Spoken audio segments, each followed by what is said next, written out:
Hola, ¿qué tal? ¿Cómo están? Bienvenidos a Proyecto Apocalipsis. Un gusto saludarlos. Una nueva semana que nos podemos encontrar para seguir recorriendo la Biblia.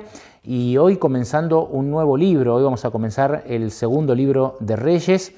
La semana pasada terminamos con el primero y con varios capítulos apasionantes, ¿no? Con la historia de Elías, el profeta Elías, del rey Acab, de Jezabel.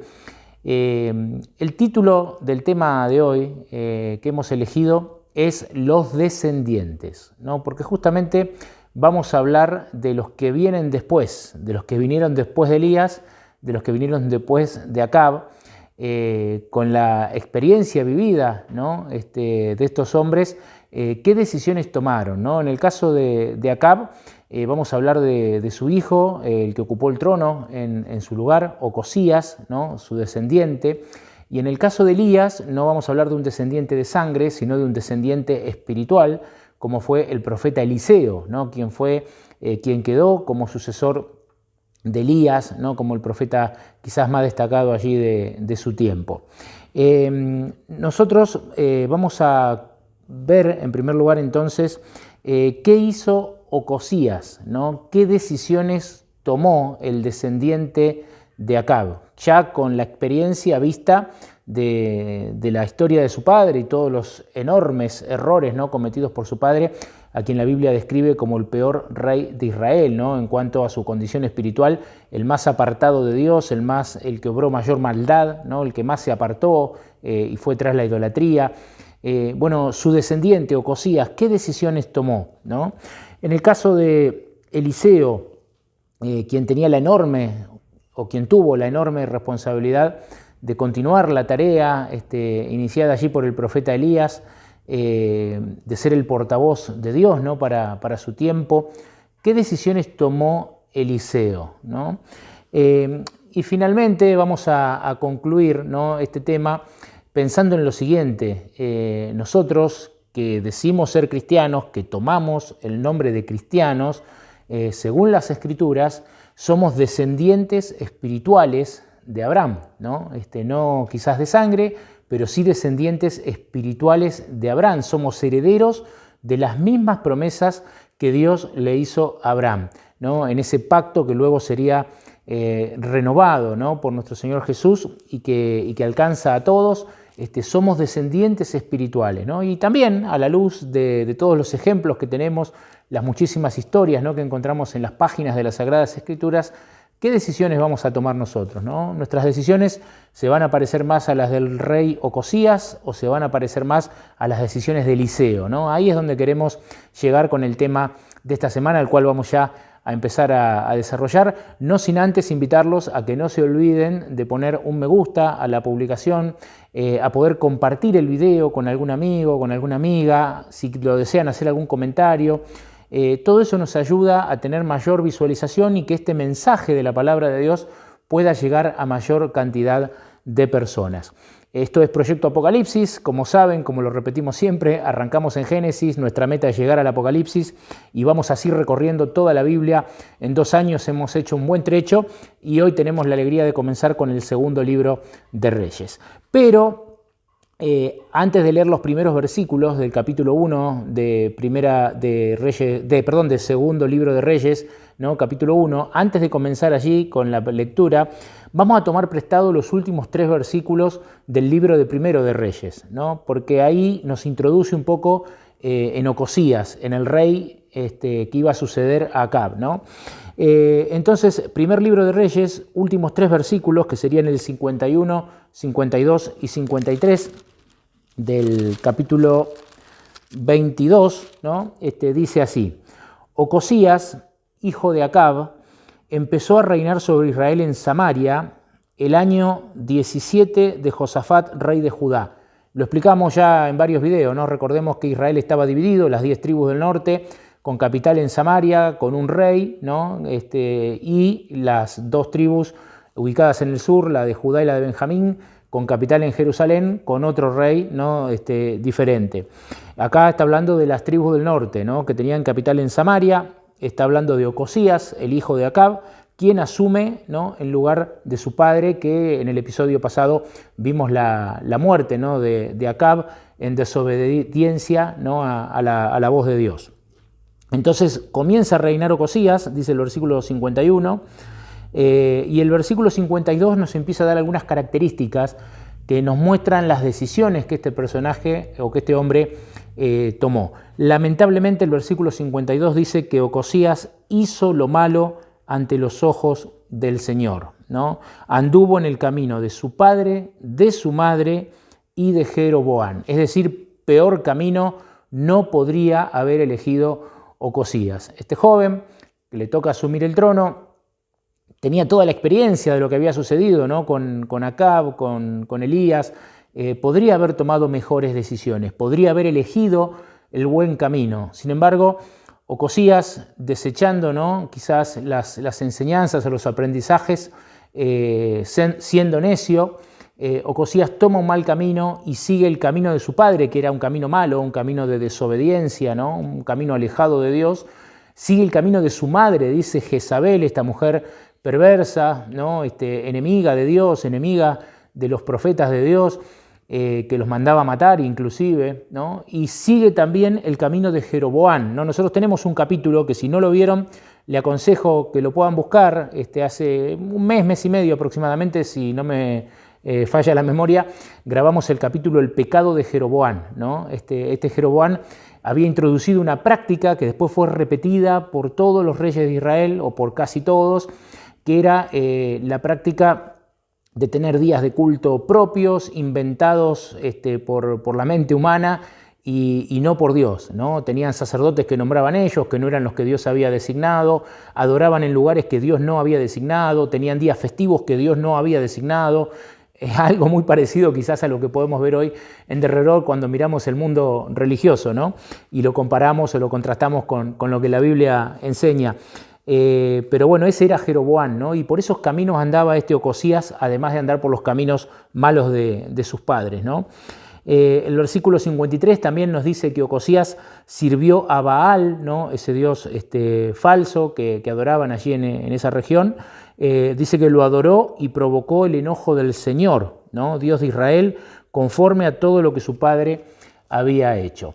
Qué triste, ¿no? Qué lamentable que este descendiente tomara ese mismo camino equivocado, ¿no? Y a veces esto se da mucho, ¿no? Hijos que siguen los caminos equivocados de sus padres, ¿no? Cuando Dios nos da a todos la posibilidad de elegir, ¿no? Y si vimos que el camino de nuestros padres fue equivocado en algunos puntos, en algunos aspectos o en todos ellos, tenemos la oportunidad, ¿no?, de hacer las cosas de manera diferente.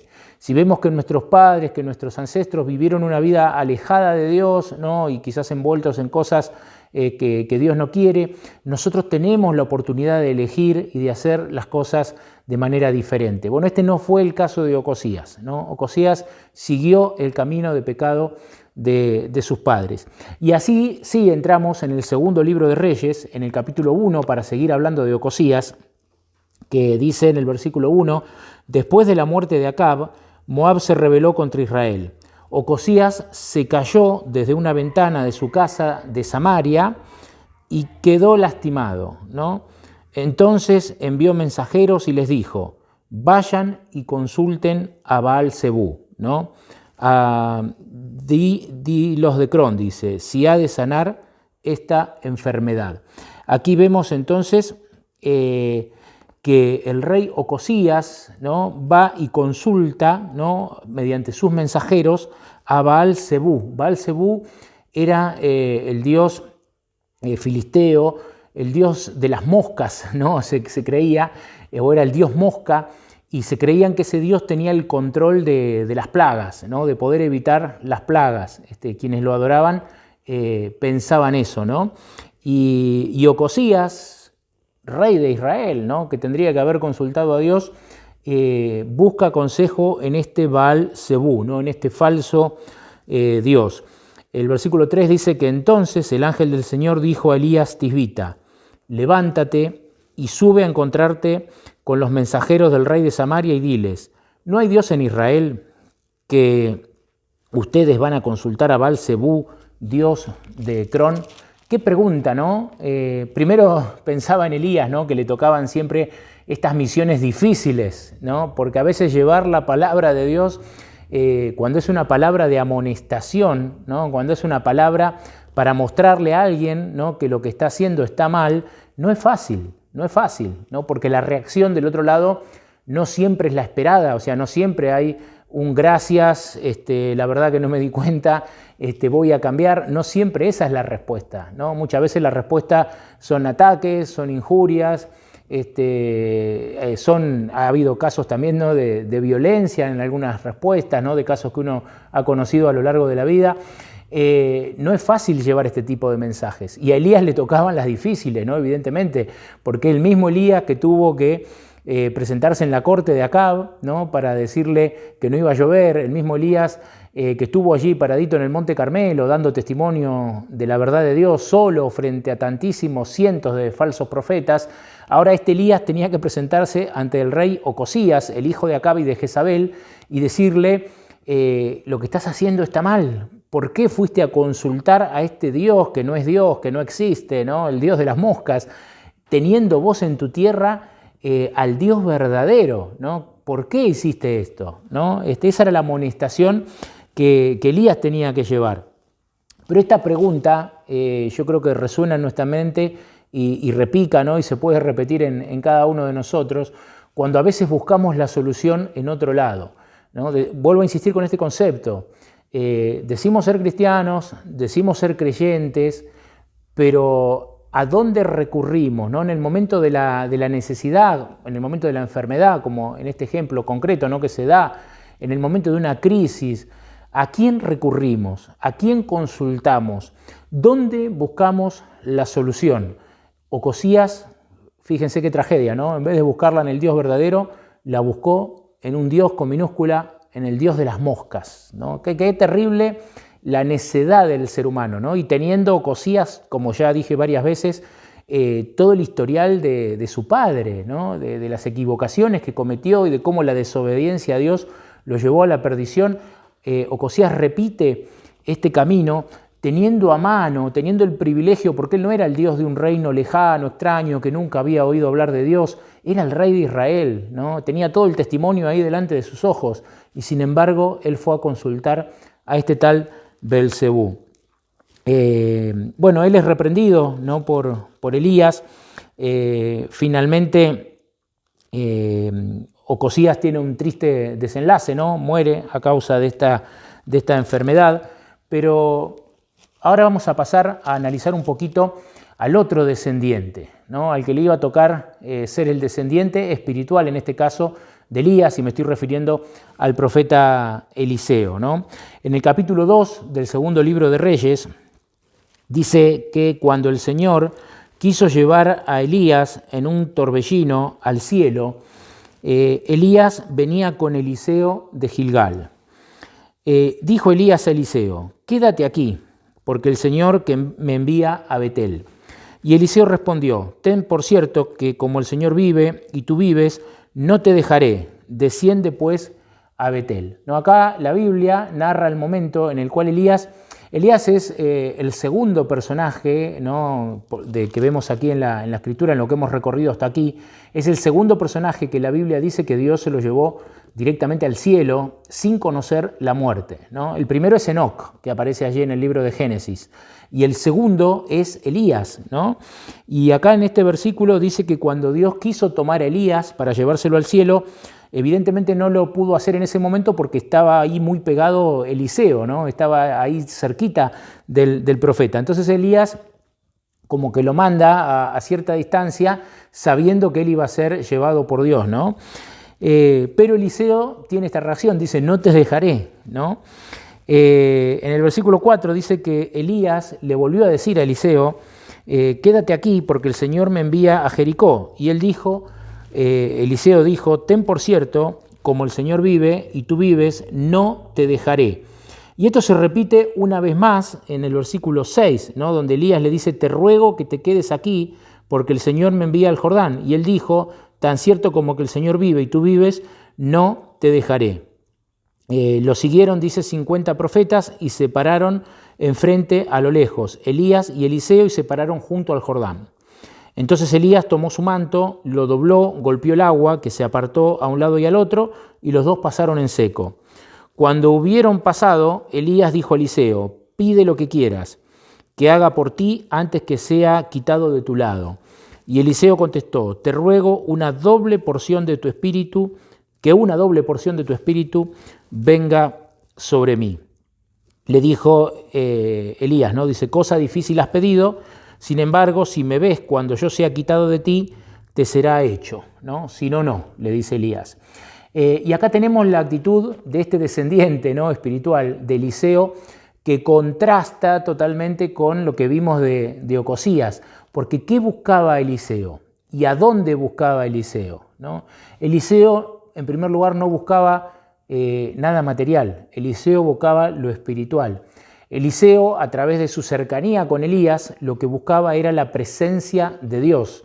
Eliseo se había dado cuenta, lo que muy pocas personas se dan cuenta, y aquellos que se dan cuenta experimentan un cambio rotundo en su vida, que lo más importante que un ser humano puede tener es la presencia de Dios en su vida, ¿no? Si lo decimos de otra forma o lo quieren decir de otra manera, la presencia del Espíritu Santo, ¿no?, en el corazón, en la vida de una persona, es lo más hermoso que se puede experimentar. Es una experiencia inigualable, ¿no? Es algo que a veces se hace hasta difícil de describir, ¿no?, encontrar las palabras en cuanto a la paz, la tranquilidad, la seguridad que esa persona siente más allá de las circunstancias que le tocan atravesar, que como todo el mundo pueden ser buenas, pueden ser malas, va a haber pruebas, ¿no?, va a haber dificultades en el camino, pero si está la presencia de Dios es otra cosa, ¿no? Y Eliseo, a través de ese aferrarse a Elías, se está aferrando a eso, se está aferrando a la presencia de Dios. El temor que Eliseo tenía, y se hace visible por su pedido, es que cuando Elías se fuera también la presencia de Dios. Por eso Eliseo hace este pedido y dice: te ruego que una doble porción de ese espíritu, está hablando del Espíritu Santo, ¿no?, que una doble porción de ese espíritu, ¿no?, del Espíritu de Dios que mora en ti, more en mí. Eliseo no se quería quedar sin la presencia del Espíritu Santo, ¿no? Y Elías correctamente le dice: bueno, si me ves cuando me voy, te será otorgado, si no, no, porque Elías entiende que eso no estaba en él darlo, sino que eso lo tiene que otorgar Dios mismo, ¿no? Y finalmente Dios se lo va a otorgar a Eliseo. Pero fijémonos qué enorme contraste, ¿no? Un Ocosías que siguió el mal camino de sus padres, que siguió aferrado a una religión falsa, que siguió obrando maldad, que siguió buscando donde Dios no estaba, ¿no? Aún estando enfermo, aún en necesidad, no buscó a donde tenía que buscar, sino que fue a buscar a un lugar equivocado. No lo leímos por cuestión de tiempo, pero si ustedes leen completo el capítulo 1, van a ver que ese rey después manda soldados a buscar a Elías, ¿no?, como enfurecido todavía por la amonestación. Ese fue Ocosías, ¿no?, un descendiente que lamentablemente continuó en los malos caminos de sus padres. Y en contraste tenemos el caso de Eliseo, un descendiente espiritual que quería para sí solamente, entre comillas solamente, ¿no?, lo mismo que tenía su gran líder o su guía, ¿no?, espiritual, que era el profeta Elías. Él quería la misma presencia de Dios en su vida, él quería la misma presencia del Espíritu Santo en su vida. El relato sigue diciendo, y con esto ya vamos entrando en la parte final, en el versículo 11, que mientras ellos seguían andando y conversando, de repente un carro de fuego con caballos de fuego separó a los dos, y Elías subió al cielo en un torbellino. Al verlo, Eliseo exclamó: Padre mío, carro de Israel y gente de a caballo. Y Eliseo no lo vio más, y trabando del vestido de Elías, lo rompió en dos, ¿no? Luego usó esos mismos vestidos, dice el versículo 14, ¿no?, que él va a usar esos mismos vestidos para volver a dividir las aguas y cruzar, ¿no?, así como habían llegado hasta ahí.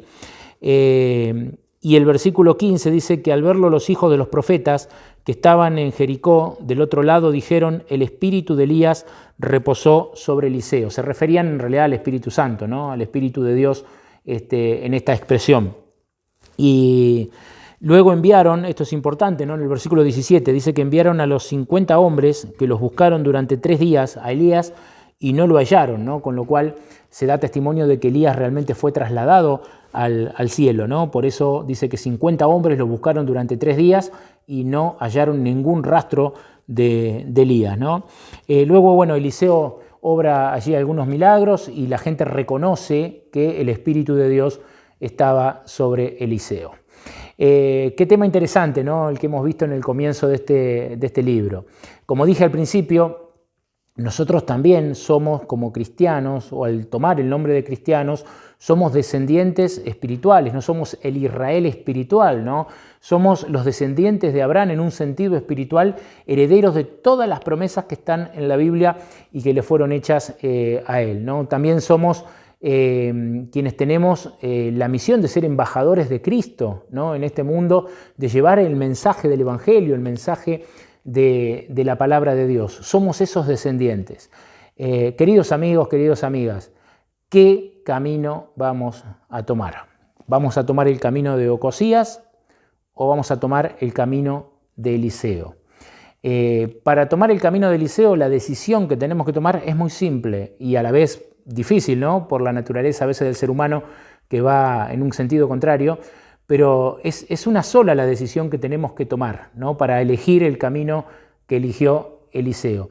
La decisión que tenemos que tomar es buscar la presencia de Dios en nuestra vida, buscar que el Espíritu Santo, que el Espíritu de Dios pueda estar en nuestro corazón para que nuestra vida sea distinta, para que nuestros pensamientos, nuestras acciones, nuestros motivos, nuestros deseos puedan ser transformados, ¿no? Puedan ser cambiados y no sean ya esos motivos o esos pensamientos o esos deseos que vienen de, diría el apóstol Pablo, ¿no? Que vienen de la carne o que vienen de los impulsos, sino que eso pueda ser guiado por Dios, ¿no? Y que el Espíritu de Dios pueda manifestarse en nosotros, que podamos ser un testimonio para las personas que se relacionan con nosotros y a su vez esas personas después puedan ser testimonio a otras personas compartiendo del amor y de la presencia de Dios. Busquemos la presencia de Dios. Ese es el mensaje sencillo, claro, ¿no? Concreto que nos deja el estudio de esta semana. Que Dios los bendiga mucho, que tengan una bonita semana